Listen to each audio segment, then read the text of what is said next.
3 hari yang lalu tepatnya bahwa acara ini digelar dengan cara yang sesingkat-singkatnya untuk waktu penyelenggaraannya, gitu nggak Pak Antik ya?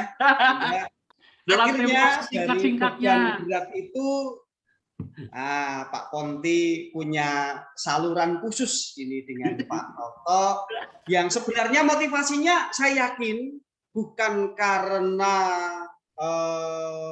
background yang lain, tapi satu background bahwa sejak tahun 2012 saya dan Pak Ponti adalah pramaker yang setia. Sebenarnya itulah satu-satunya alasan yang menghubungkan kami sehingga acara pada pagi hari ini bisa digelar. Kira-kira begitu ya. Terima kasih, Ponti, terima kasih atas kepercayaannya. Bapak Ibu sekalian, seperti yang disampaikan di dalam leaflet atau poster yang disampaikan bahwa hari ini adalah sesi yang digelar untuk sesi praktisi. Nah, ini saya sangat cocok dengan sesi yang digelar ini. Nah, praktisi di sini dimaknai dengan menyampaikan yang praktis-praktis saja. Sementara yang bersifat kajian yang mendalam, riset, ataupun gagasan-gagasan lain yang mungkin harus didasari kepada pemikiran yang mendalam, saya serahkan pada Pak Ponti dan Bu Trihanani untuk menyelenggarakannya, kan gitu. Jadi ini saya sesi mudah, sesi yang praktis-praktis saja. Yang itu tentu saja juga melengkapi sebenarnya kajian-kajian mendalam yang dilakukan oleh Pak Ponti selama bertahun-tahun ini ya, Ponti ya. Sehingga matang betul ini di dalam pengembangan dari kacamata akademisi. Bapak Ibu sekalian yang saya hormati, pada pagi hari ini saya diminta untuk sedikit membagikan pengalaman yang tadi saya katakan dengan mewakili kacamata praktis. Nah, hanya satu yang bisa saya bagikan dalam konteks ini bahwa memang selama 3 tahun terakhir ini ada pengalaman sebagai salah satu anggota komite audit. Dan tentu saja keberadaan komite audit ini tidak bisa dilepaskan dalam konteks good corporate governance.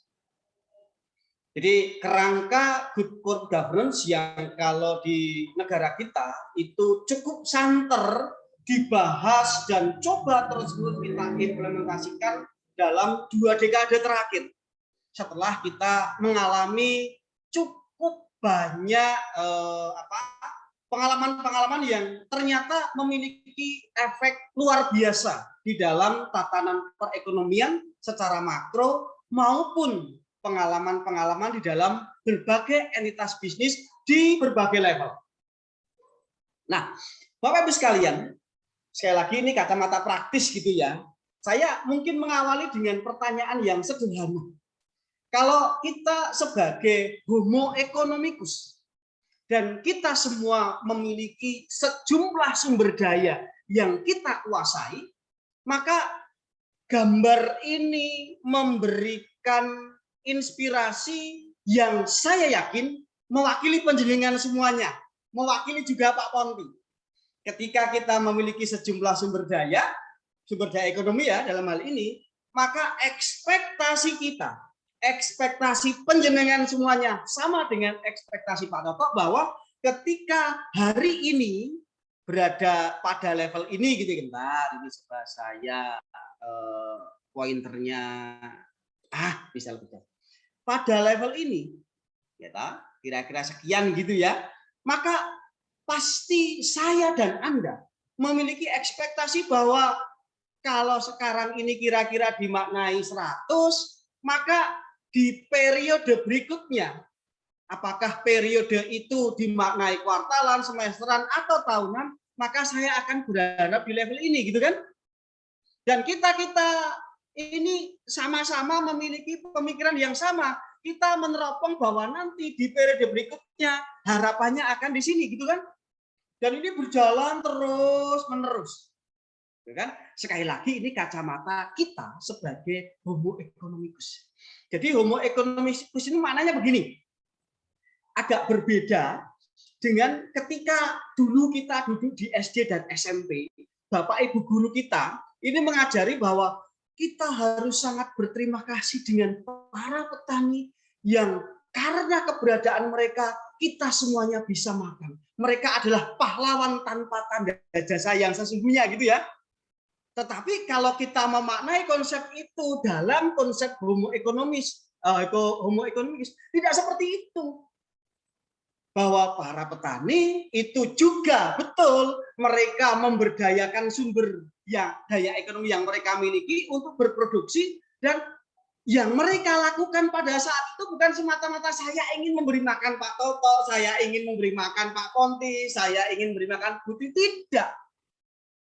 Motivasinya adalah bahwa kalau saat ini saya menanam benih senilai sekian, saya membutuhkan waktu sekian, saya menambahkan berbagai macam komponen sekian, maka besok saya berharap bahwa itu bisa 2, 3, 4 kali lipat, syukur-syukur 10 kali lipat, kan begitu. Dan pasti dia dipikir sama, kalau harganya bisa lebih tinggi, itu pasti lebih baik. Kan begitu. Nah, ini ekspektasi kita. Yang harus kita sadari bahwa setiap homo economicus memiliki alur pemikiran yang kurang lebih sama.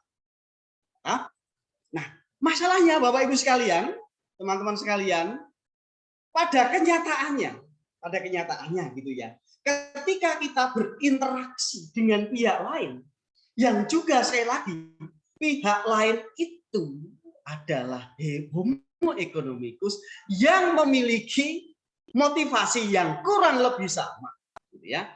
Tetapi ketika kita berbicara konteks pengelolaan sumber-sumber ekonomi ini, maka dinamika hubungan itu bisa menimbulkan situasi yang sifatnya conflicting atau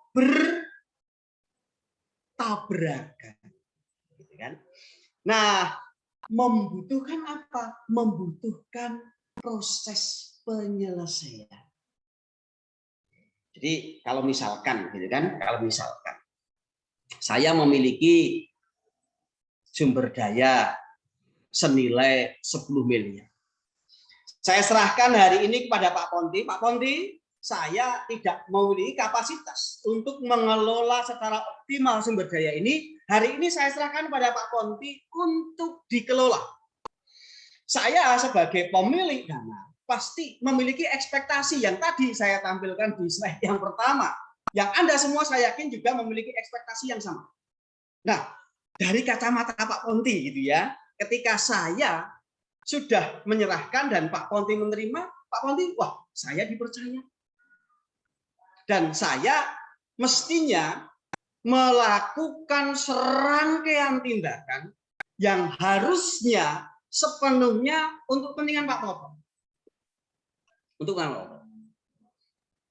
Dalam prakteknya, Pak Ponti sebagai homo economicus, dalam konteks dipercaya tadi, dalam konteks mengelola sumber daya tadi, dan juga di dalam upaya untuk memberikan yang terbaik kepada si pemilik dana, Pak Ponti juga memiliki posisi yang selalu berada dalam tekanan karena Pak Ponti sebagai homo economicus. Dan itu faktual yang terjadi. Bahwa dalam kondisi-kondisi tertentu ada resiko, saya katakan resiko, ada potensi bahwa pihak yang dipercaya itu belum tentu sepenuhnya akan melakukan tindakan-tindakan yang 100% on behalf si pemilik dana. Nah, sekarang pertanyaannya, bagaimana ini kita mencoba untuk memberikan resolusi atas situasi ini, kan gitu ya? Karena memang faktualnya, gitu kan? Si pemilik sumber daya ekonomi ini memiliki self interest. Di satu sisi, pihak yang dipercaya untuk mengelola sumber daya ini juga memiliki self interest. Tidak bisa dipungkiri sekali lagi karena filosofi yang pertama tadi.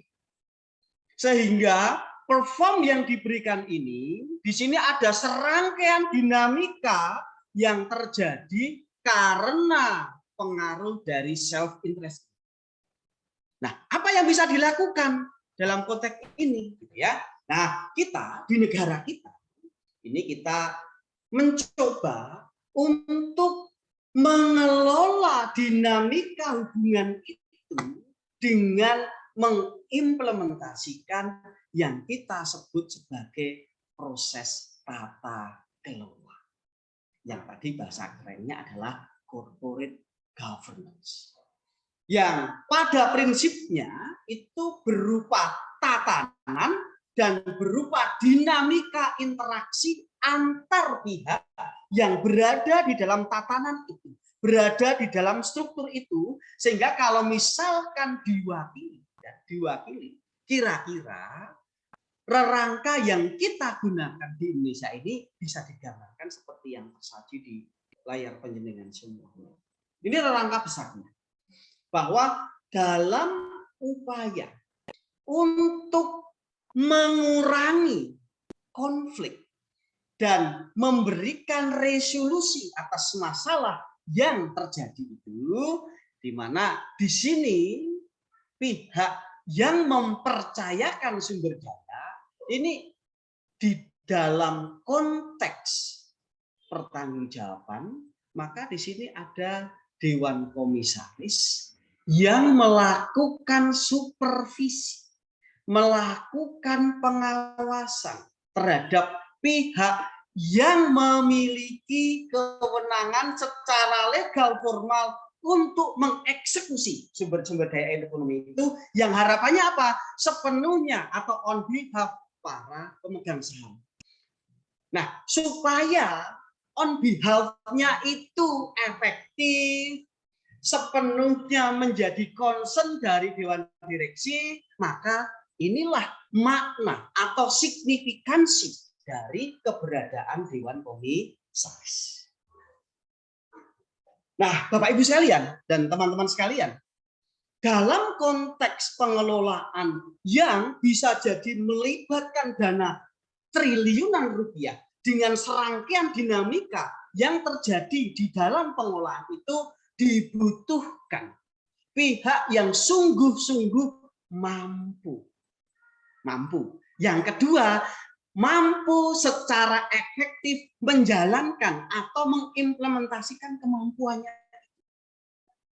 Nah, dalam konteks ini, Bapak Ibu sekalian, kalau kita lihat apa sih sebenarnya tanggung jawab dari pihak-pihak tadi supaya betul-betul corporate governance itu bisa berjalan. Karena kalau kita kembalikan kepada konteks corporate governance ini, di sini adalah alat struktur rangka yang dirancang secara internal untuk mampu mengendalikan aktivitas yang terjadi di dalam perusahaan. Nah, memang kalau kita berbicara apa tujuan dari corporate governance, wah ini cantik-cantik ini semuanya, rumusannya indah-indah semuanya. Jadi saya tidak akan menjelaskan satu persatu statement indah ini, tetapi prinsipnya adalah bahwa dengan mengimplementasikan corporate governance ini, pihak yang berada di paling atas tadi, pemegang saham, itu mendapatkan perlindungan yang memadai atas aset yang dipercayakan. Mendapatkan perlindungan, mendapatkan keyakinan yang memadai bahwa aset-aset yang dipercayakan itu digunakan secara produktif untuk sepenuhnya kepentingan para pemegang saham. Untuk menjamin bahwa risiko-risiko yang terkait dengan upaya menjalankan aktivitas produktif atas aset yang dikelola itu mendapatkan review yang memadai, mendapatkan pengawasan yang memadai dan eksekusi yang bijak. Ya. Nah, kembali di dalam proses dinamika pengelolaan corporate governance ini, kita kembalikan kepada 5 prinsip utama yang saya juga dalam sesi ini, karena ini sesi singkat, tidak akan membahas secara rinci satu persatu, tetapi kata-katanya juga indah sama. Prinsip ini, aspek transparansi, yang ini saya kira menjadi central point ya, konteks transparansi ini, dan nanti akan menjadi salah satu pertimbangan yang paling signifikan mengapa kami ada di dalam konteks hubungan tata kelola perusahaan ini. Transparansi ini dimaknai sebagai upaya yang harus dilakukan di dalam internal perusahaan. Informasi yang dihasilkan itu sepenuhnya mencerminkan aktivitas bisnis yang terjadi, memberikan semua informasi signifikan yang harus diketahui oleh para pemegang saham, dan informasi itu bisa diperoleh dalam waktu yang up to date gitu ya, dalam waktu yang tidak terlambat kira-kira. Nah, ini saya kira menjadi poin sentral. Nah, kembali kepada rangka di atas, peran dari Dewan Komisaris dalam rangka mewujudkan good corporate governance yang tadi saya katakan, mengelola dana yang bisa jadi triliun rupiah itu tidak mudah. Dibutuhkan kemampuan dan mampu mengeksekusi kemampuan itu. Ternyata tidak mudah. Dan dalam hal ini Dewan Komisaris diberi kesempatan untuk mendapatkan asistensi dari beberapa pihak. Nah, komite audit adalah pihak yang membantu atau salah satu pembantu Dewan Komisaris dalam menjalankan proses pengawasan. Jadi kalau kita kembalikan pada konteks ini, ya, bahwa di sini komite audit adalah pihak yang membantu Dewan Komisaris untuk melakukan proses pengawasan. Apa saja yang mestinya menjadi tanggung jawab, menjadi tugas nyata yang harus dilakukan oleh komite audit. Nah, setidaknya kita bisa memilah peran dari komite audit selaku pembantu Dewan Komisaris ini dalam 3 konteks utama. Konteks yang pertama adalah konteks financial reporting. Sebenarnya kalimatnya bukan laporan, tapi pelaporan keuangan. Yang kedua dalam konteks tata kelola perusahaan sendiri, dan yang ketiga pengawasan. Mari kita bedah satu persatu. Nah, kita bedah satu persatu. Yang pertama dalam konteks pelaporan keuangan. Yang pertama dalam proses pelaporan keuangan ini, kita memiliki peran untuk merekomendasikan auditor eksternal atau auditor independen. Nah, ini ada pertanyaan praktikal di sini. Apa betul, gitu kan? Selama Pak Toto menjadi komite audit, itu memberikan rekomendasi siapakah auditor eksternalnya. Nah, ya. Nah, Bapak Ibu sekalian, pengalaman kami di perusahaan ternyata tidak sepenuhnya konteks merekomendasikan siapa auditor eksternalnya ini bisa secara efektif dijalankan. Karena pada kenyataannya di dalam dinamika bisnis kami ini adalah anak perusahaan. Kami memiliki anak perusahaan, kami memiliki cucu perusahaan, tetapi ternyata kami ini masih statusnya anak perusahaan juga. Sehingga rekan-rekan belajar di akuntansi lanjutan yang salah satu materinya adalah melakukan penyusunan laporan keuangan konsolidasian, itu rangka hubungan itu bisa sangat complicated. Anak, cucu, cicit, dan cicit-cicit yang lainnya. Nah, kami berada di dalam rangkaian itu. Nah, pada kenyataannya, peran untuk merekomendasikan auditor eksternal ini tidak faktual. Kami membuat sebuah statement yang kami berikan kepada Dewan Komisaris, Bapak Ibu Dewan Komisaris, dari pengamatan kami, dari analisis kami, untuk entitas kita tepat apabila kita sama itu Bu yang menanya mau apa namanya. Maaf, ada sound yang masuk. Membuat deskripsi jelas tidak. Dalam kenyataannya kami menerima saja, kan, keputusan yang dibuat di induk perusahaan. Tetapi ada tapinya. Meskipun kami hanya menerima kebijakan yang dibuat di induk perusahaan, bahkan induk perusahaan kami juga anak perusahaan dari Ultimate berikutnya. Jadi kalau dalam konteks ini mungkin saya bisa bagikan informasinya karena ini bukan informasi yang konfidensial ya. Kami adalah anak perusahaan Kimia Farma.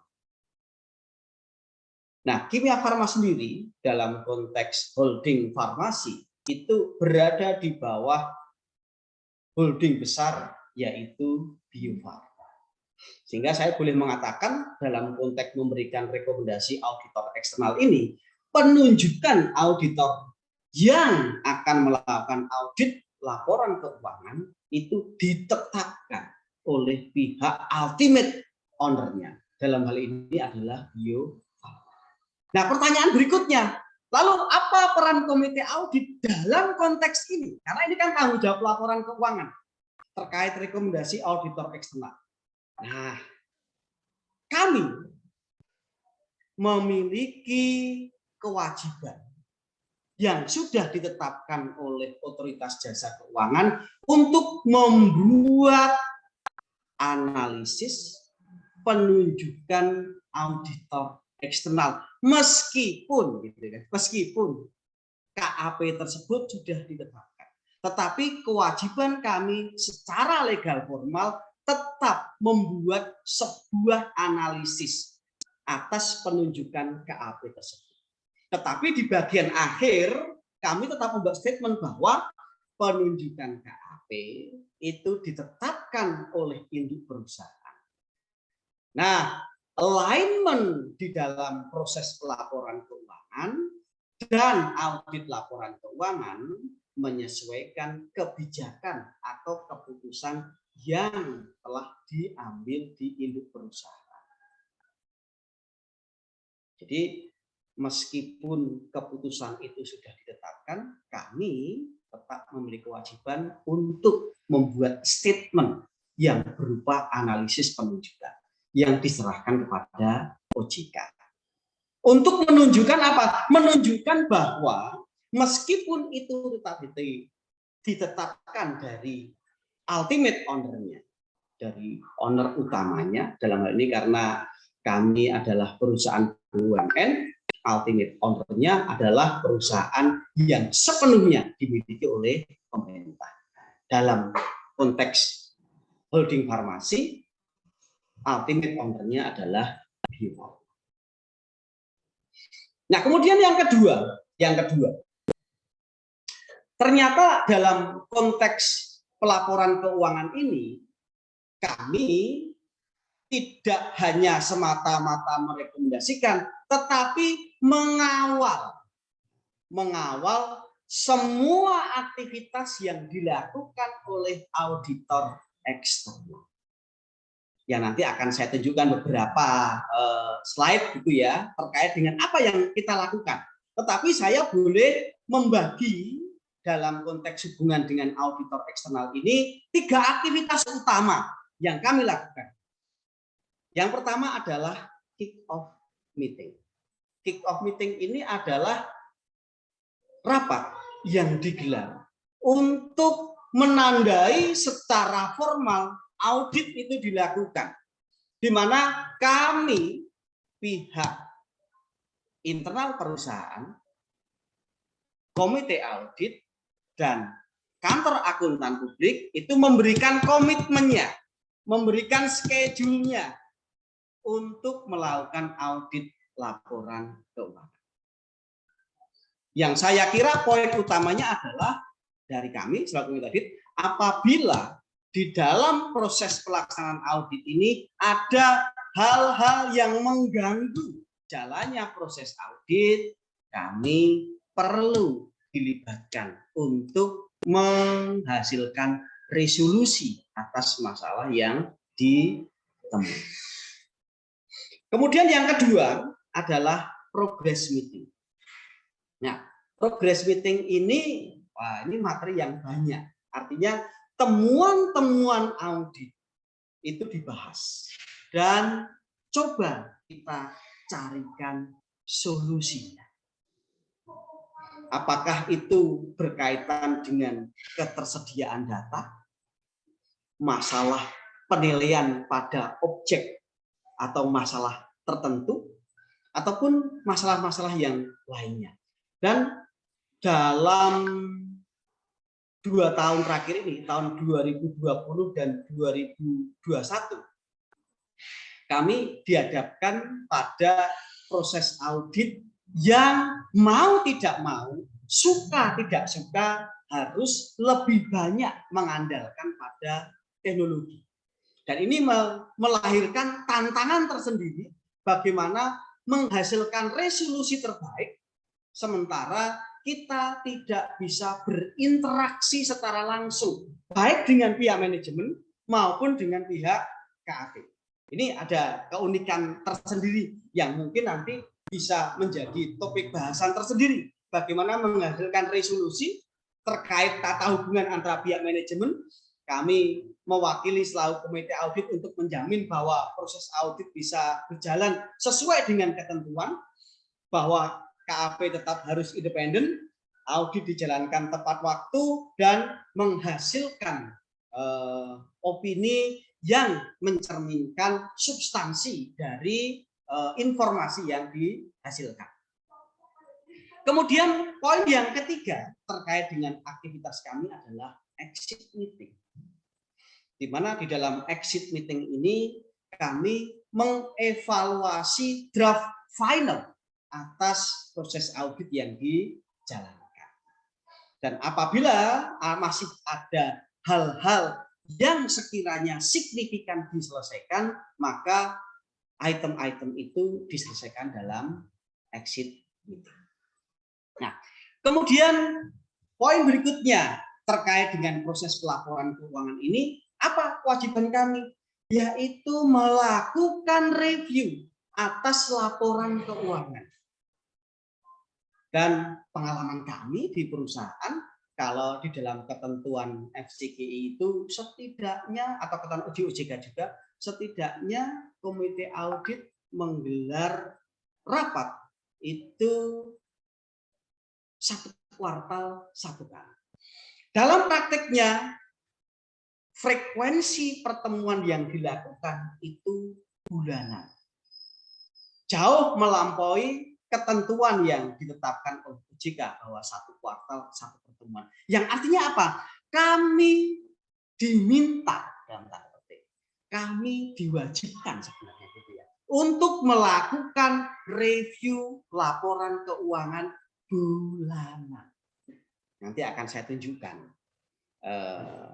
report bulanan yang harus kami buat semata-mata dalam rangka membantu Dewan Komisaris untuk mampu secara efektif menjalankan fungsinya. Nah, ini peran kami di dalam konteks pelaporan keuangan. Kemudian yang kedua dalam konteks tata kelola. Apa yang harus kami lakukan?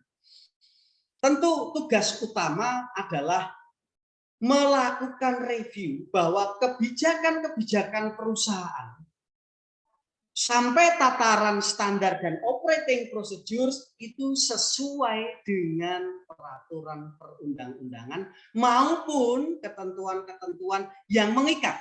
Apalagi secara khusus ini adalah entitas BUMN. Nanti saya akan tunjukkan selain ada audit laporan keuangan, kami juga memiliki kewajiban untuk audit GCG. Apa hasilnya atau kira-kira seperti apa gitu ya hasil auditnya nanti akan saya tunjukkan. Dan itu menjadi peran utama kami sebagai komite audit untuk mengawal bahwa tata kelola perusahaan dijalankan. Nah, dalam konteks ini kami banyak berinteraksi dengan tim STM yang juga tim yang sama yang ditugaskan untuk selalu melakukan review good corporate governance. Nah, yang ketiga, konteks pengawasan perusahaan. Yang berarti di sini komite audit juga dilibatkan untuk melakukan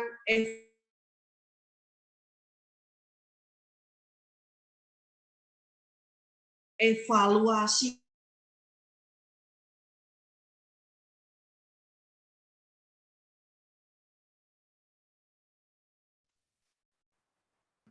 Apakah saya terputus, Pak Ponti? Oke, Pak, terputus, Pak. Tapi udah nyambung lagi nih sekarang. Oke, saya share kembali, Pak ya. Ini katanya terputus. Oke. Apakah sudah kembali, Pak? Sudah, Pak. Di mana-mana ya? lagi jelek ini sinyalnya, Pak. Nggak Baik. cuma di tempat saya, tempat Bapak kemungkinan di kampus kami juga lagi kurang. Ya. Apakah tadi terputus cukup lama, Pak Ponti? Nggak nyampe 1 menit, sekitar 30 detik aja. Konteks yang ketiga ya, peran kami adalah melakukan proses pengawasan perusahaan. Yang aktivitasnya ini selalu bekerja sama dengan audit internal di perusahaan. Nanti juga akan saya tunjukkan. Saya mempersiapkan beberapa dokumen untuk menunjukkan aktivitas-aktivitas real yang mewakili ketiga peran utama kami selaku komite audit.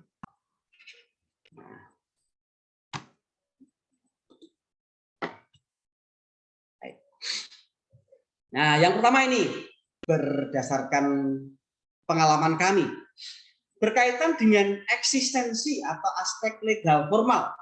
Sebenarnya bisa ditunjukkan, tapi saya kira kok tidak perlu menunjukkan ya. Kami tetap mengacu pada peraturan Otoritas Jasa Keuangan nomor 55 tahun 2015. Nah, dalam konteks aspek eksistensi, aspek tugas, kewajiban dan seterusnya, kami memiliki charter. Nah, seperti apa charter kami gitu ya? Ini mungkin perlu saya tunjukkan seperti apa charter kami. Nah,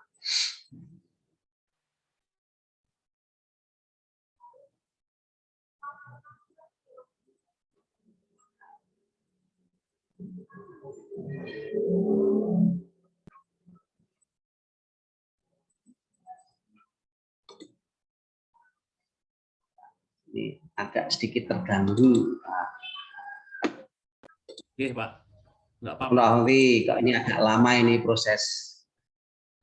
Iya, Pak. Ini inet di mana-mana lagi kurang sip ini. Oh, ini ya, apakah sudah muncul, Pak Ponti? Sudah, Pak. Siap.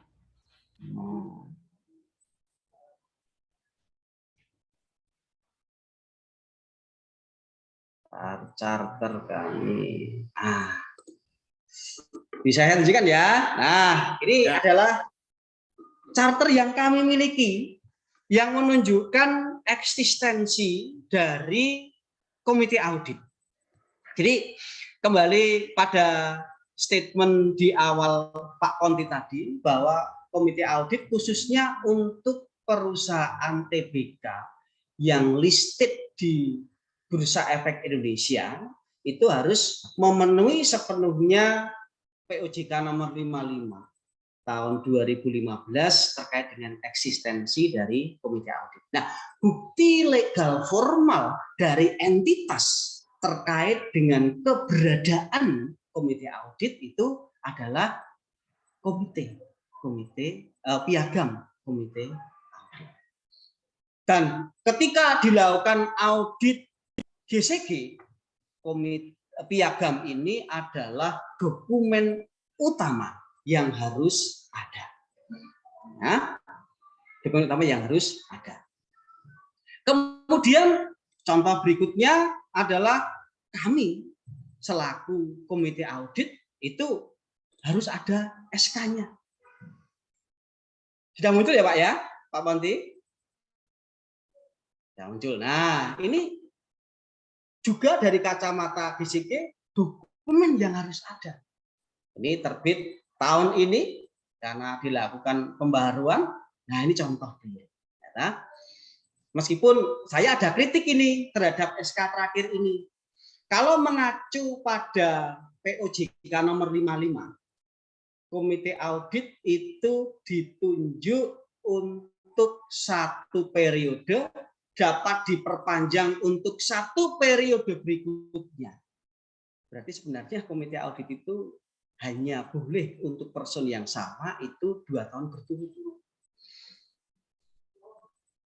Tetapi SK terakhir tahun 2021 yang diterbitkan ini statementnya ya mungkin bisa menjadi temuan ini nanti dalam audit GCG. Anggota komite audit diangkat untuk masa kerja 2 tahun, langsung 2 tahun. Nah, ini bisa jadi temuan, ya. Saya nggak tahu, mungkin ini Pak Ponti harus siap-siap ini nanti untuk menggantikan ya Om Tia. Bisa aja Pak Toto ini. Diganti ini, mungkin ini Dekom siap-siap ini untuk mencari kandidat ini Pak Ponti. Santai Pak, santai. Pak Toto aja lebih baik. Nah, kemudian Bapak Ibu sekalian, ini penting. Saya tunjukkan juga bahwa selaku komite audit, kami harus menandatangani secara formal komitmen kepatuhan pada Code of Conduct. Code of Conduct. Nah, ini. Jadi kira-kira ini kalau misalkan dilakukan meta analisis gitu ya. Jadi keberadaan kami ini kan sebenarnya menjadi signifikan ketika perusahaan itu memiliki intensi untuk melakukan pengawasan secara efektif gitu kan. Nah, di dalam entitas itu di mana ada sub-sub unit, maka sub-sub unit itu harus juga mempraktekkan kira-kira gitu ya, bahwa dilakukan secara efektif mulai dari eksistensi keberadaannya maupun dinamika perannya itu diatur. Kira-kira begitu kalau melihat dari kacamata meta analisis yang pertama. Nah, kemudian saya juga mau tunjukkan tadi salah satu contoh kami melakukan closing meeting atau closing meeting tadi saya sebut sebagai exit meeting. Ini yang terakhir. Nah, rapat kami yang terakhir Oktober kemarin. Karena kebetulan untuk tahun 2021 ini audited financial statement untuk perusahaan tidak hanya untuk per 31 Desember 2021, tetapi khusus tahun ini terkait dengan beberapa rencana corporate action baik di level Papros maupun di level induk perusahaan, dalam hal ini Kimia Farma melakukan rencana corporate action, maka kami melakukan audit laporan keuangan itu per 30 Juni tahun 2021. Ternyata belum mencukupi, kami juga melakukan audit laporan keuangan untuk kuartal ketiga yang berakhir pada 30 September 2021. Jadi ini aktivitas yang beruntun pada masa pandemi. Audit dilakukan dengan banyak mengandalkan teknologi remote audit. Padahal ketika dulu kondisi normal ini kami tidak melakukan audit laporan keuangan per tengah tahun maupun kuartal ketiga. Wah, ini tuntutan ini luar biasa karena ada banyak sekali masalah-masalah administrasi yang harus diselesaikan dalam rangka mensupport program audit laporan keuangan yang tidak hanya dilakukan sekali setahun untuk per 31 Desember, tetapi tadi serial. Nah, di sini kami melakukan evaluasi terhadap banyak hal yang dihasilkan berdasarkan temuan-temuan dari pihak auditor. Nah, tentu untuk informasi detailnya ini informasi yang konfidensial, tetapi yang bisa saya bagikan adalah bahwa dalam tahapan ini kami melakukan serangkaian review terkait dengan informasi yang nantinya akan menjadi informasi yang disampaikan kepada publik karena ini audited financial statement per kuartal ketiga 30 September 2021.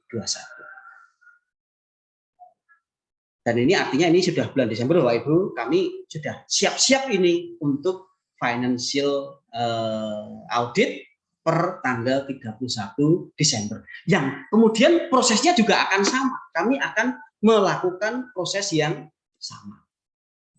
Ya. Nah, kemudian saya akan lihat lagi nih. Tadi kan kami mengatakan bahwa kami selain melakukan audit laporan keuangan juga audit GCG. Audit GCG. Ini salah satu ketentuan dari pemerintah selaku BUMN secara rutin dilakukan audit GCG. Apa saja temuannya, gitu ya. Meskipun ini kalau kita lihat ini skor untuk tahun 2020 ini semuanya sangat baik, semuanya sangat baik. Tapi target kami untuk tahun 2021 ini harapan kami skornya bisa meningkat di angka 95. Nah, dari skor yang sangat baik ini pun, gitu kan, ada banyak temuan ini.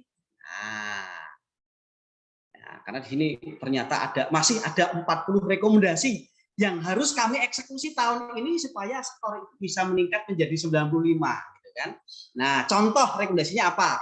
Ini informasi yang bisa dibuka. Jadi, misalkan untuk aspek satu tadi ini berkaitan dengan komitmen terhadap penerapan tata kelola yang sifatnya berkelanjutan. Kita lihat apa saja yang harus dilakukan ini. Oh, ternyata perlu ada tinjauan yang harus dilakukan dan ini minimal dilakukan 3 tahun sekali sesuai kebutuhan. Berarti code of conduct yang tadi kalau SK-nya saya tunjukkan, saya pun harus mematuhi code of conduct. Code of conduct itu ternyata bukan harga mati untuk 1 kali pada periode itu, tapi harus direview sesuai dengan kebutuhan. Nah, coba aspek yang terkait dengan Dekom apa misalkan, ya. Nah, ini dia rekomendasinya. Dewan Komisaris melakukan telaah terhadap efektivitas pelaksanaan audit internal. Apakah dijalankan? Oh, dijalankan. Kan? Nah, di sini apa yang harus diperbaiki? Oh, ternyata harus melengkapi dokumen hasil telaahnya. Nah, ini sudah kami lakukan di tahun 2021, sehingga rekomendasi aspek ketiga ini mestinya bisa meningkatkan poin penilaian. Nah, ini adalah hasil dari audit GCG. Yang idenya adalah untuk memastikan bahwa topik besar yang kita bicarakan hari ini berjalan secara efektif. Tidak hanya berbicara soal mampu, tetapi mampu mengimplementasikan kemampuan itu. Karena memang faktual, Bapak Ibu sekalian, yang perlu saya sampaikan di sini, dalam dinamika pengelolaan entitas, apalagi di sini entitas BUMN, kita tidak mau naif bahwa di situ ada intervensi-intervensi yang bisa jadi bernuansa non-bisnis. Maka tekanan untuk menjamin bahwa good corporate governance ini dijalankan itu semakin besar.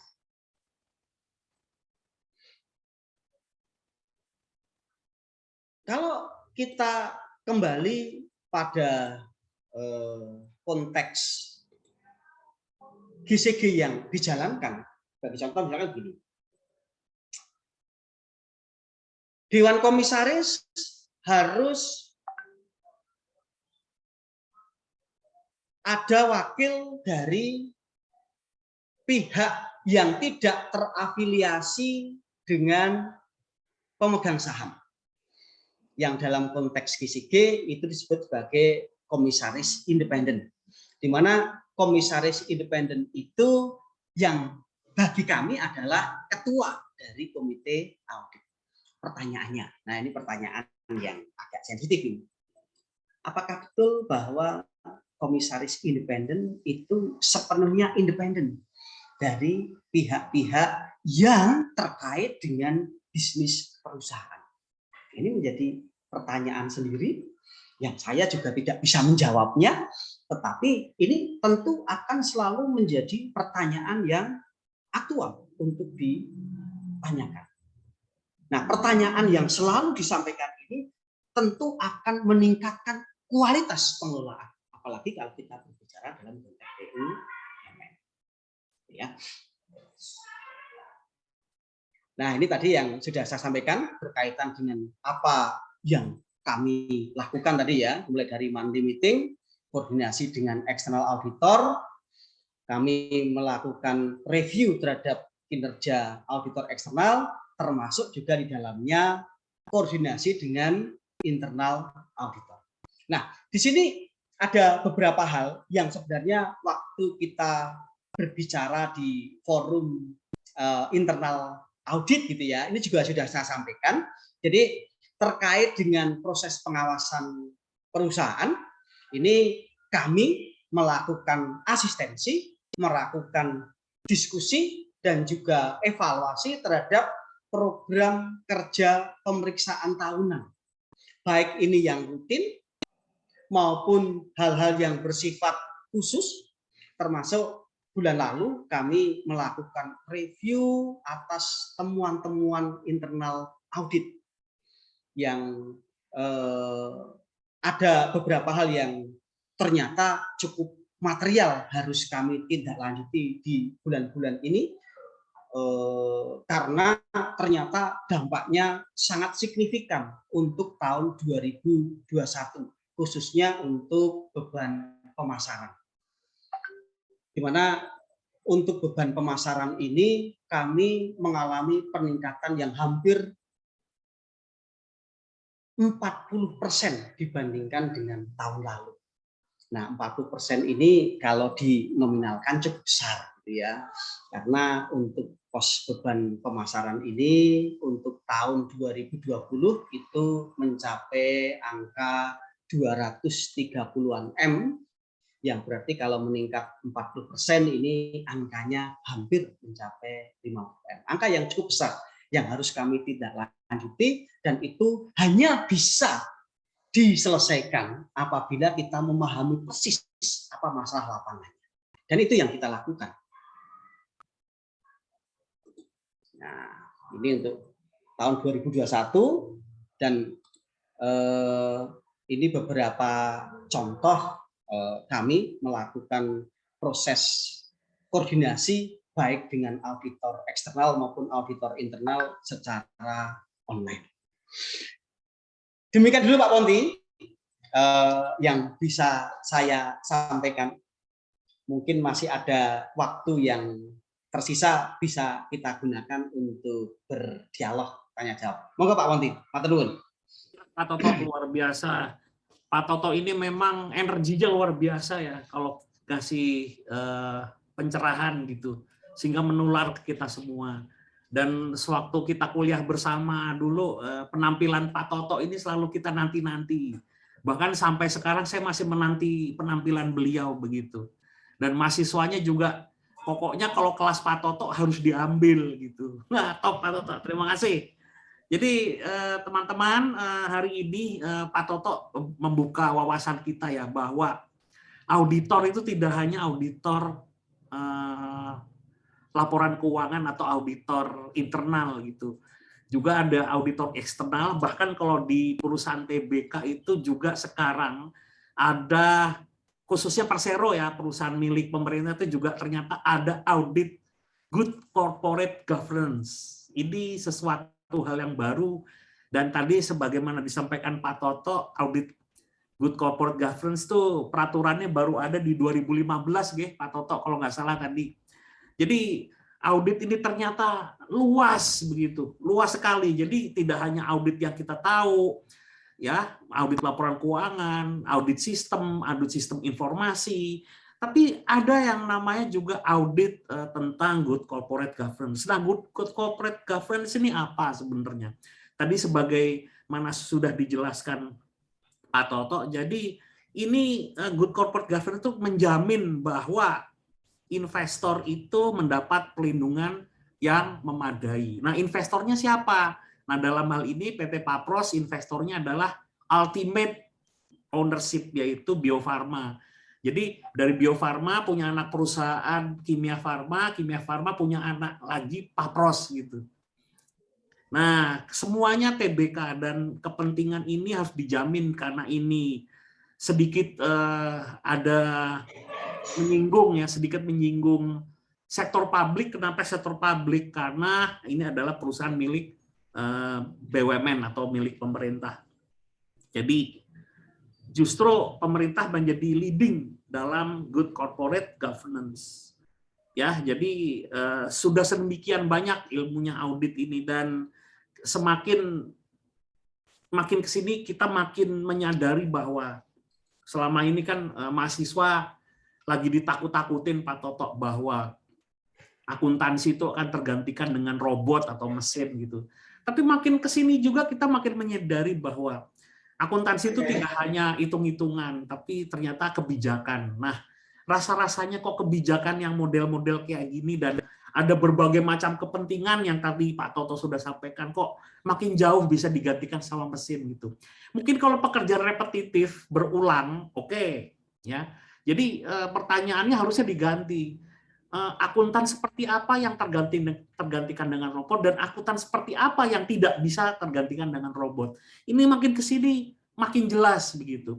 Jadi kita harus berubah paradigma bahwa akuntansi itu tidak hanya uang, tidak hanya hitung-hitungan, tapi di situ banyak sekali kebijakan. Banyak sekali pengendalian, dan banyak sekali hal-hal yang harus dijamin, ya, assurance. Ya, assurance supaya banyak hal bisa dijamin dan melindungi investor. Lalu yang saya simpulkan untuk dari Pak Toto juga yang paling signifikan adalah ternyata dari perusahaan TBK yang sudah ada pengawasan dari OJK, sudah ada pengawasan dari internal audit, ditambah lagi pengawasan dari komite audit, itu Pak Toto sebagai komite audit masih menghasilkan rekomendasi, dan rekomendasinya itu mencapai sekitar 40-an ya tadi Pak Toto kalau nggak salah, ya, terutama di Code of Conduct, ya. Code of Conduct itu biasanya 1 kali dibikin, habis itu selesai.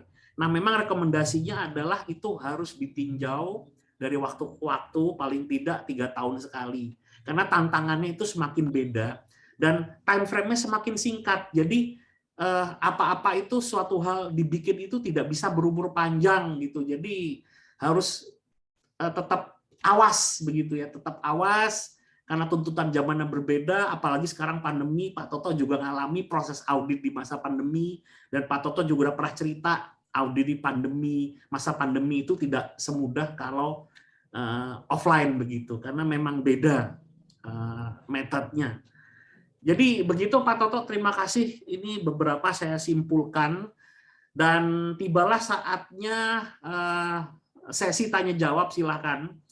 Bagi Bapak Ibu dosen dan bagi teman-teman mahasiswa yang ingin mengajukan pertanyaan, bisa raise hand atau juga bisa menulis di kolom chat. Silahkan. Untuk yang pertama ini ada dari Ibu Trihanani, Bapak. Bu Trihanani juga dosen audit dan suka kedatangan tamu juga bersama Prof. Tota Panggabean dan Pak Agung Darono gitu ngajar bareng beliau. Jadi mungkin kita kasih kesempatan dulu Bu Trihanani. Silakan Bu Trihanani. Terima kasih Pak Ponti untuk waktunya. Terima kasih Pak Toto sudah berkenan hadir di Ya, Putri. sela-sela kesibukan seperti itu. Jadi kemarin saya sangat excited itu waktu dikabarin Pak Toto Budi Santoso bisa mengisi begitu, karena saya juga menggunakan buku Pak Toto untuk mata kuliah BLKN saya seperti itu. Jadi ini saya seperti ketemu idola seperti itu ya Pak Ponti. Guru. Iya benar. Nah, oke. Begini Pak Toto, terima kasih tadi pemaparan materinya sangat jelas sekali, bahkan Pak Toto mau buka-bukaan seperti itu, rahasia yang ada di Papros, mau membuka materialitinya berapa, mau membuka temuannya berapa, itu bisa dibilang mungkin anak-anak nggak pernah dapat itu dari kami gitu, para pengajar, karena kan kami tahunya dari buku seperti itu. Pak Toto punya pengalaman dan mau memberikan itu ke anak-anak. Alhamdulillah, terima kasih sekali Pak Toto. Sudah ibaratnya membuka banyak hal untuk anak-anak kami seperti itu. Nah, saya juga dosen audit Bapak, tapi mungkin karena saya background-nya dulu di KAP, jadi mungkin saya lebih banyak menggunakan kacamata auditor eksternal seperti itu. Jadi jujur ini juga merupakan hal baru buat saya terkait dengan komite audit, internal audit seperti itu, karena selama ini saya menggunakan kacamatanya eksternal. Nah, yang ingin saya tanyakan Pak Toto, mungkin ini juga pertanyaan banyak mahasiswa saya seperti itu, perbedaan antara internal control dan juga komite audit itu seperti apa gitu. Maksudnya kan tadi seperti ada perbedaan seperti itu, orang yang melakukan internal audit dan juga komite audit waktu di PT Papros. Itu mungkin perbedaannya seperti apa ya Bapak, karena mungkin di buku-buku belum banyak dijelaskan secara detail pemisahan tugas antara mungkin internal auditnya sama komite auditnya, dan kalau apakah sama, apakah berbeda gitu. Maksudnya saya jadi agak ada pertanyaan, selama ini ternyata beda ya. Selama ini mungkin kami tahunya itu sama atau mungkin bagian yang sama seperti itu Pak Toto. Itu saja dari saya Pak Toto. Terima kasih telah datang ke sini. Terima kasih Bu Trihanani. Ini pertanyaan yang kritikal saya kira, dan saya perlu memberikan beberapa penegasan supaya ini clear cut untuk kita semuanya. Tapi sebelum menjelaskan itu, Bu Tri, itu buku BLKL banyak yang perlu direvisi dan diupdate ini. Saya punya beberapa bab baru, cuma kelihatannya kok ya belum punya waktu yang cukup untuk mengelaborasi beberapa perkembangan terbaru gitu ya. Mungkin besok harus ada chapter mengenai cryptocurrency gitu ya, supaya jelas.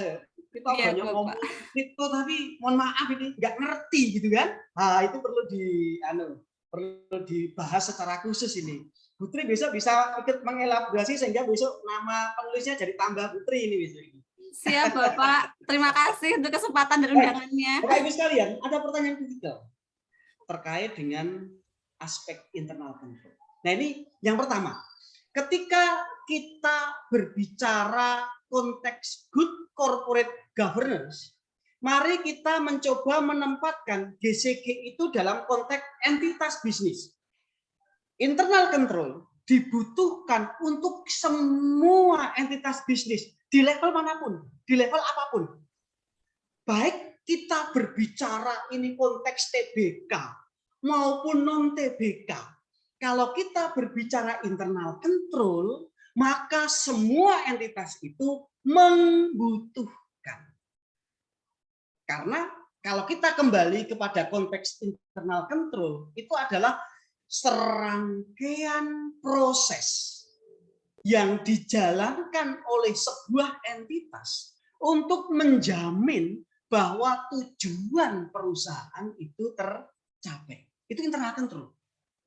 Jadi aturan main yang embed di setiap organisasi, di semua level. Sehingga kita berbicara misalkan saja PT ABC gitu kan, atau misalkan tadi Pak Ponti berbicara, wah ini ya Pak Toto ini kecil-kecilan punya usaha sendiri kira gitu ya.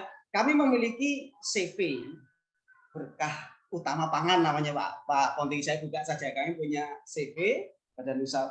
Nah, di tempat kami pun gitu kan, kami mengimplementasikan internal control meskipun Putri konteksnya sederhana gitu ya, konteksnya sederhana. Jadi ada pembagian tugas di sana bahwa yang mengupdate sistem pos kami, karena ini kan ya usaha dagang kecil-kecilan lah, kami menggunakan sistem point of sales gitu ya. Nah, yang mengupdate sistem pasti orang yang tidak akan pernah mengeksekusi penerimaan kas, misalkan gitu. Nah, itu contoh bahwa bahkan di entitas kecil kami mengimplementasikan yang disebut pengendalian internal atau pengendalian intern. Apalagi di entitas yang melibatkan lebih banyak pihak, lebih banyak orang mengelola aset dalam jumlah yang jauh lebih besar. Itu konteks internal. Karena aturan main, SOP, yang nanti rinciannya di situ ada proses otorisasi, ada proses pembagian tugas dan kewajiban, kewenangan, termasuk ada proses pelaporan dan pertanggungjawaban. Itu konteks internal.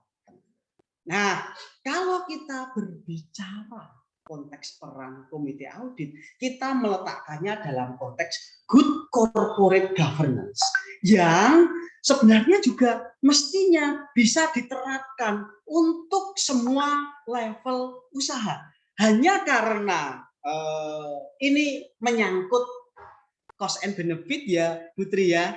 Kita berbicara cost and benefit sebenarnya gitu kan. Keberadaan entitas komite audit tentu saja kalau nanti saya memiliki entitas badan usaha kecil ini, saya meminta Pak Ponti menjadi komite audit, mohon maaf, mungkin saya belum memiliki kemampuan ekonomi untuk memberikan remunerasi yang pantas untuk Pak Ponti, kan begitu. Nah, dalam konteks GCG yang tadi kita menempatkan beberapa peran penting untuk melakukan proses pengawasan, gitu ya. Salah satu aspek yang menjadi kewenangan untuk kewenangan ini pihak-pihak yang tadi ada dalam GCG untuk melakukan pengawasan, salah satu tugasnya adalah memastikan, menjamin bahwa internal control di entitas itu berjalan. Oleh karena itu, dari gambaran ini Putri dan Bapak Ibu sekalian serta teman-teman, internal control itu adalah kewenangan manajerial untuk diimplementasikan. Nah, keyakinan bahwa internal control itu dilaksanakan harus ada fungsi audit internal di entitas perusahaan di level manajerial. Nah, di level good corporate governance, di sana ada komite audit untuk memastikan bahwa pengawasan terhadap internal control yang dilakukan oleh audit internal itu berjalan. Gitu ya. Meskipun sebenarnya tidak hanya komite audit, Putri waktu melakukan audit dari kacamata KAP, dari kacamata auditor eksternal, itu ada tahapan untuk melakukan review apakah internal control di perusahaan itu berjalan atau tidak. Gitu kan? Nah, kalau ini ya, kalau misal cabang ya, oh ternyata internal control di perusahaan tidak berjalan. Oh, kalau internal control tidak efektif, berarti informasi atau output yang dihasilkan itu mungkin penuh dengan tanda tanya. Question mark-nya gede gitu kan? Nah, kalau question mark-nya gede, saya harus memastikan dengan lebih hati-hati bahwa angka-angka yang memiliki question mark besar itu harus diverifikasi. Kalau misalkan audit internal control-nya itu efektif, applied, efektif gitu ya, maka ada question mark pasti, tapi question mark-nya lebih kecil sehingga mungkin saya sebagai auditor eksternal akan memiliki ruang yang lebih luas untuk melakukan review dengan level bukti, kapan waktu pelaksanaannya, maupun prosedur yang akan diterapkan, itu tentu akan sangat berbeda ketika question mark-nya besar. Itu konteks control internal control ya, Putri Hanania, yang juga dijalankan oleh auditor eksternal. Tetapi kembali nampak jelas di sini bahwa internal control itu adalah domain yang harus dikelola oleh pihak manajemen ini, gitu, oleh manajerial perusahaan. Sementara kalau dalam konteks tadi peran komite audit tadi untuk memastikan bahwa internal control itu berjalan. Nah, bagaimana cara yang bisa kita tempuh untuk menjalankan auditor internal sudah bekerja? Apa saja temuan-temuanmu? Apa saja identifikasi atas masalah-masalahnya? Yuk kita bicarakan. Kan gitu kira-kira. Begitu nggih Putri nggih? Semoga bisa menambah beberapa poin penting untuk mendapatkan pemahaman yang lebih clear cut terkait dengan internal control, audit internal maupun peran dari komite audit. Terima kasih Pak Toto untuk penjelasannya. Oke, matur nuwun Pak Toto, luar biasa. Berikutnya ini ada pertanyaan dari mahasiswa kami dari Anjarwati D4 Akuntansi 2020. Izin bertanya kepada Pak Toto, apakah komite audit itu wajib ada di semua perusahaan dan faktor-faktor apa saja mendorong terbentuknya komite audit yang efektif? Mengaten Bapak. Ya, terima kasih Mbak Anjarwati, terima kasih atas pertanyaannya. Apakah komite audit wajib di semua perusahaan, Pak? Jadi kalau kita berbicara konteks filosofi ya, di level filosofi ya, yang kalau di level filosofi mestinya semua perusahaan itu untuk mendapatkan keyakinan yang lebih tinggi bahwa semua pemilik atau dalam hal ini prinsipal itu mendapatkan jaminan lebih tinggi, maka ya mestinya kerangka good corporate governance itu dijalankan. Ya, dijalankan. Tetapi kembali tadi bahwa memang dalam hal ini ada pertimbangan cost and benefit, pertimbangan kepentingan publik dan lain sebagainya gitu ya. Maka yang diwajibkan untuk memiliki komite audit adalah semua perusahaan TBK. Dan yang listed di Bursa Efek Indonesia di pasar modal, gitu ya. Itu wajib karena memang harus memenuhi ketentuan OJK. Nah, kemudian faktor-faktor apa saja yang mendorong supaya terbentuk komite audit yang efektif? Nah, kalau kita kembali kepada POJK nomor 55 tahun 2015, Mbak Anjar, di sana ada spesifikasi yang harus dimiliki oleh komite audit. Nah, salah satu spesifikasi yang harus melekat kepada komite audit adalah yang pertama independensi. Independensi yang memberikan fondasi bahwa yang bersangkutan tidak memiliki kepentingan yang bisa jadi intertwin atau carut-marut gitu ya, mempengaruhi efektivitas pekerjaan selaku komite audit. Jadi misalkan contohnya begini, Bapak Ibu sekalian dan Mbak Anjar. Karena perusahaan ini listed di Bursa Efek Indonesia, maka jam ini ya, ini udah jam 10 lebih gitu kan, Anda bisa membuka web IDX di sana. Kalau Anda sudah memiliki akun dimanapun perusahaan sekuritas, Anda bisa membeli toh. Pak Toto juga bisa kan membeli satu lot saja saham perusahaan. Kode perusahaan kami adalah PH. Nah, satu lot pun kalau Pak Toto memiliki saham perusahaan di mana Pak Toto sebagai komite audit, maka itu sudah melanggar ketentuan dan wajib untuk segera melepas saham tersebut, milih melepas sahamnya atau melepas orangnya sebagai komite audit, karena itu tidak memenuhi ketentuan sesuai yang diatur di POJK nomor 55. Tidak mematuhi code of conduct sebagai komite audit. Jadi contoh Bapak Ibu sekalian yang sangat nyata gitu ya. Tahun 2018 akhir, kebetulan saya memiliki rekan komite audit beliau dosen Universitas Indonesia yang kebetulan menjadi salah satu manajer di RSM internasional. Jadi Pak Amir Abadi Yusuf gitu kan. Nah, tahun 2019 perusahaan memutuskan untuk mengalihkan auditor independen ke KAP yang baru, yaitu RSM Internasional. Nah, rekan saya ini adalah manajer di KAP RSM. Maka dia akhirnya mengambil keputusan, saya mengundurkan diri sebagai komite audit karena saya tidak independen untuk tetap menjalankan fungsi sebagai komite audit. Karena apa? Karena saya selain dosen, saya adalah manajer di KAP RSM. Meskipun mungkin bukan tim beliau yang akan melakukan audit di Papros, tetapi karena ada afiliasi yang terkait itu, maka harus milih kan begitu. Maka mundurkan. Itu fondasi dari semuanya, independen. Tentu saja plus-plusnya ya supaya bisa menjalankan secara efektif itu harus dilekati dengan yang namanya kompetensi.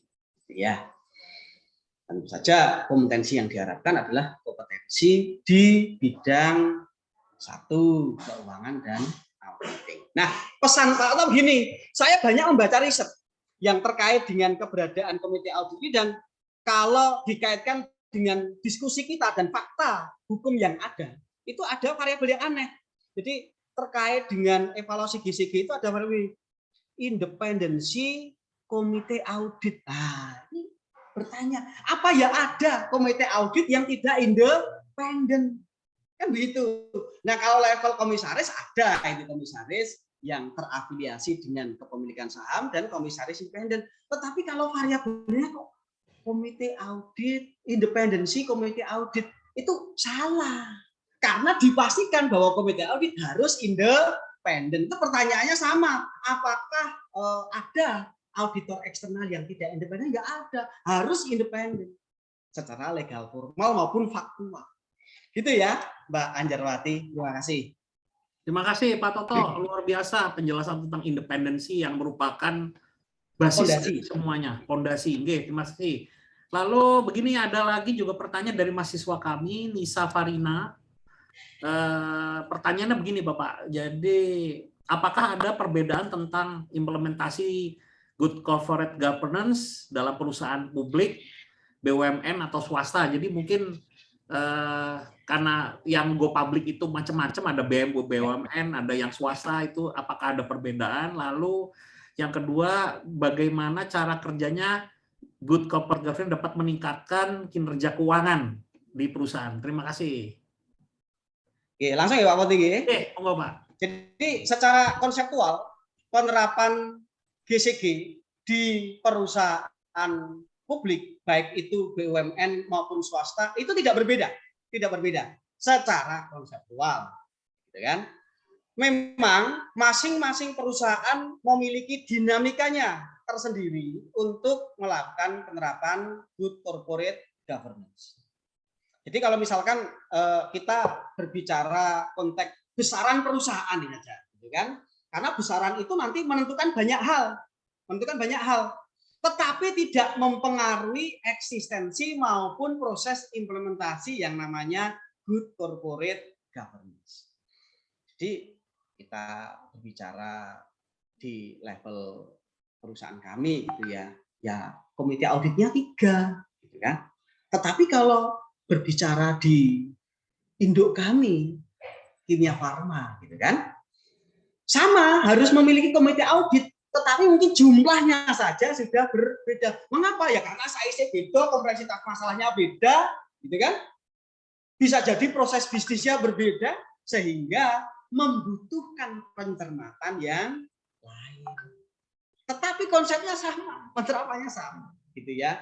Kita tidak berbicara BUMN dan swasta, gitu tidak, gitu kan? Tetapi memang khusus untuk BUMN kita ada kewajiban untuk melakukan audit GCG, gitu kan? Yang ditentukan oleh Kementerian BUMN, gitu kan?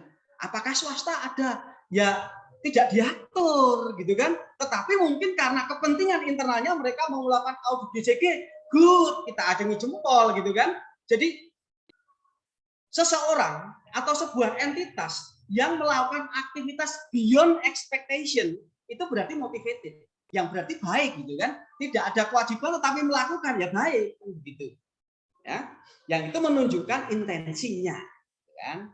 Nah, bagaimana cara kerjanya good corporate governance dapat meningkatkan kinerja keuangan? Nah, saya mau cerita begini nih karena ini juga ada pertanyaan yang kira-kira inline lah gitu ya.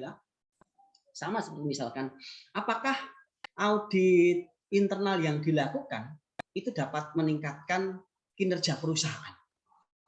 Dan kita ngomong saja kinerja perusahaan itu langsung dibagi bottom line atau profit lah gitu ya. Apakah audit internal itu dapat meningkatkan laba perusahaan? Pertanyaan sama, apakah audit eksternal, audit independen, audit laporan keuangan itu dapat meningkatkan laba perusahaan? Pertanyaan itu sama atau senada? Nah, jawabannya tentu saja dengan agak sedikit diplomatis, Bapak Ibu sekalian. Kita dari logika sebaliknya, kalau tidak dilakukan, gitu kan, maka tidak ada keyakinan yang memadai bahwa kinerja perusahaan dapat dicapai. Kan begitu. Itu kan ya sama seperti misalkan kalau konteks internal control, Putri pasti mengajarnya begini. Kalau internal control tidak dijalankan, maka tidak ada keyakinan bahwa tujuan perusahaan dicapai. Kan begitu. Nah, penerapan internal control itu untuk mendukung, untuk ya kalau kata memastikan itu memang padanan dari kata assure ya, tetapi sebenarnya tidak tepat gitu ya. Untuk memberikan dukungan yang lebih tinggi gitu mungkin lebih tepatnya bahwa tujuan perusahaan dapat dicapai. Nah, sama Pak Tos juga mengatakan kalau good corporate governance tidak diterapkan, maka tidak ada upaya-upaya yang dilakukan oleh entitas perusahaan untuk menjamin bahwa tujuan perusahaan dapat dicapai.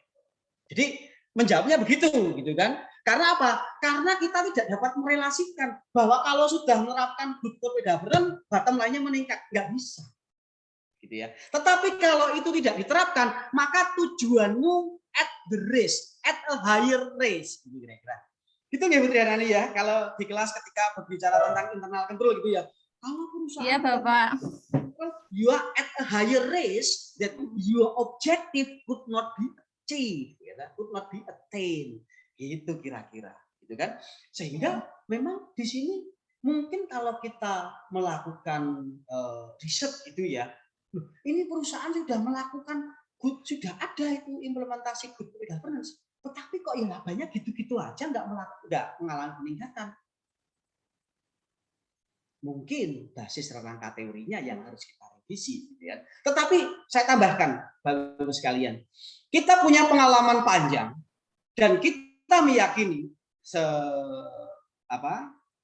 bahwa 2 dekade terakhir kita memang concern kepada good corporate governance karena ketika kita mengalami krisis yang dalam di negara kita di akhir tahun 2000-an itu diyakini salah satunya adalah ketidakadaan corporate governance. Nah, kita hanya bisa membuat statement bahwa dengan adanya good corporate governance, maka kita cukup bijak bahwa pengelolaan atas sumber daya efektif yang dikelola oleh perusahaan, oleh entitas usaha itu berada di dalam pengawasan yang mencukupi. Saya kira begitu. Ngaten Pak Bonti. Terima kasih Pak Toto. Terima kasih. Ini 2 pertanyaan terakhir saya gabung karena hampir mirip ya. Karena waktunya sudah hampir habis. Jadi pertanyaan dari Mbak Umi Alfiatur Sani Saputri sama Mbak Rahmania. Jadi intinya pertanyaannya adalah Pak Toto, kendala-kendala apa saja yang menghambat kerja komite audit, lalu permasalahan apa saja yang akan terjadi dalam penerapan good corporate governance di suatu perusahaan dan cara menanggulanginya. Jadi kurang lebih pertanyaannya bisa dijawab sekaligus. Monggo, Pak Toto. Terima kasih Pak Ponti, terima kasih atas pertanyaannya. Apa kiranya kendala yang dihadapi oleh komite audit? Secara prosedural, kami tidak memiliki kendala yang berarti untuk menjalankan fungsi komite audit. Yang menjadi kendala adalah ketika kami dihadapkan kepada masalah-masalah yang kompleks. Ada penugasan-penugasan khusus yang diberikan kepada kami, dan ini memang menuntut menuntut kecermatan, menuntut dalam tanda petik kecerdasan untuk dapat memberikan rekomendasi terbaik. Karena kami dituntut tidak hanya menghimpun informasi yang sifatnya internal, tetapi juga harus melengkapinya dengan informasi-informasi eksternal, dan kemudian menggunakannya sebagai bahan analisis kami. Contoh konkret kami begini. Jadi tahun ini kami memiliki program restrukturisasi finansial, dan salah satu corporate action yang dilakukan adalah melepas salah satu saya mengatakan bukan anak perusahaan, tetapi kami memiliki investasi yang signifikan di entitas tersebut. Nah, ini entitas di mana kami memiliki kepemilikan yang signifikannya adalah sebuah rumah sakit, ya. Sedikit dibuka gitu ya. Kalau kami menjual rumah sakit di saat pandemi, ini kira-kira saat yang tepat atau tidak tepat ini Pak Ponti kira-kira gitu kan. Nah, ini pertanyaan simple ini ya. Ini kan kita timing gitu kan, analisis dulu. Tepat enggak kami tahun ini melepas anak perusahaan? Dan anak perusahaan itu bisnisnya adalah rumah sakit. Kira-kira tepat enggak Pak Ponti? Kira-kira gitu kan.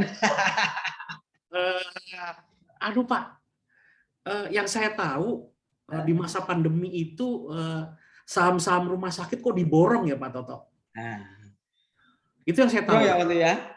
Jadi saya pernah dengar baca berita itu sekarang industri kesehatan itu lagi diburu. Nah, tepat apa nggak tepatnya melepas pada saat harga yang tinggi memang tepat, tapi agent of peran pemerintah di situ kan juga yang lebih tepat nggak tepatnya ya dibilang tepat karena harganya tinggi, tapi tidak tepat ya justru pemerintah bisa juga berperan serta di situ Pak Toto. Sayang kalau dilepas benernya. Jadi tergantung misinya begitu Pak Toto. Ya, itu saya gunakan sebagai salah satu referensi pendapat Pak Ponti.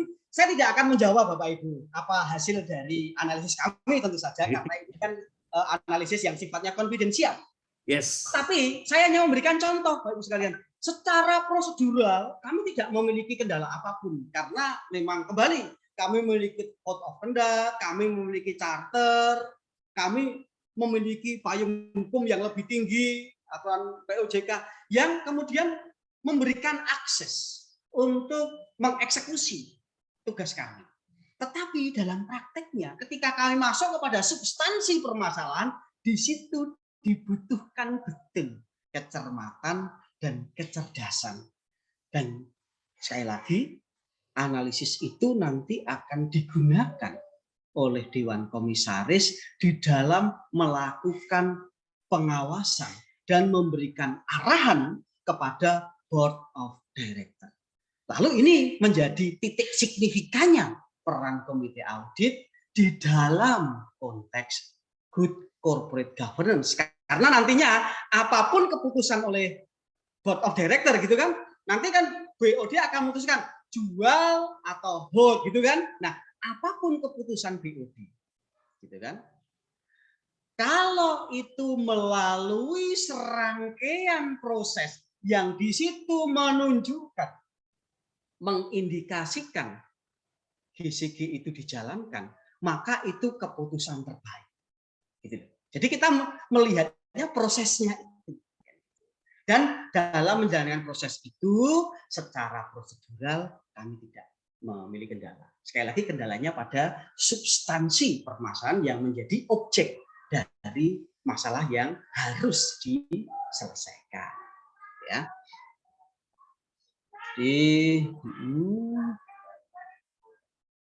Ya, kalau terkait dengan masalah GCG, sekali lagi tadi kami katakan bahwa kami rutin itu melakukan audit GCG dan yang melakukan audit selama ini adalah dari BPKP.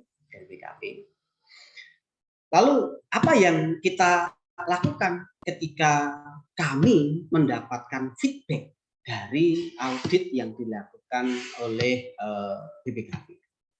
Tadi sudah saya tunjukkan poin-poin rekomendasinya.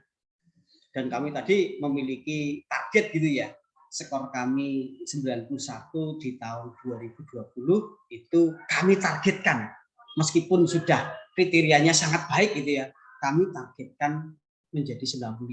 Karena yang sangat baik itu, di dalam tadi juga contoh konkret saya tunjukkan apa saja hal-hal yang masih harus diperbaiki. Saya yakin keterangan sangat baik itu bukan berarti bahwa itu perfect, sempurna 100%. Selalu akan ada hal-hal yang memerlukan perbaikan. Karena dua hal, Bapak Ibu sekalian. Mengapa selalu membutuhkan perbaikan? Satu, dinamika bisnis itu berkembang. Yang kedua, ini ketika kita membaca aturan yang sama, interpretasi itu bisa berbeda. Mengapa berbeda? Karena lingkungan bisnis yang berubah.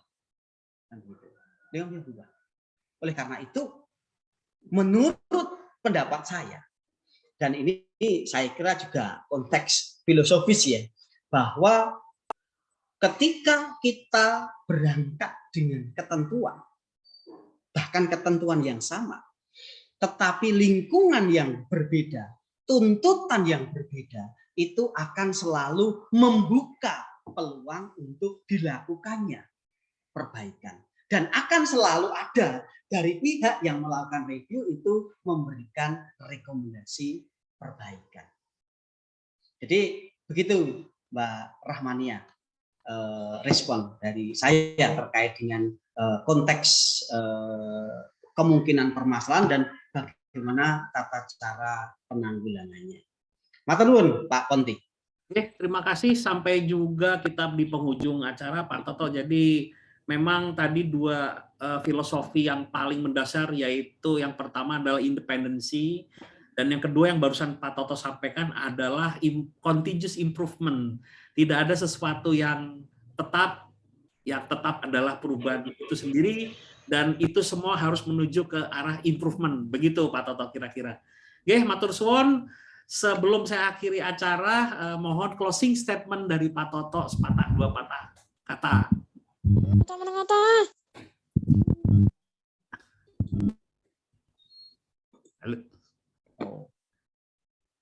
Oke, monggo Pak Toto, closing statement dari Bapak. Baik, sebelum saya akhiri. Oke, Bapak Ibu sekalian, terima kasih atas waktu yang diberikan pada saya, khusus pada Pak Konti, memberikan kesempatan untuk berbagi. Kalau saya lihat dari pertanyaan-pertanyaan yang disampaikan, ini pertanyaan yang sangat kritikal.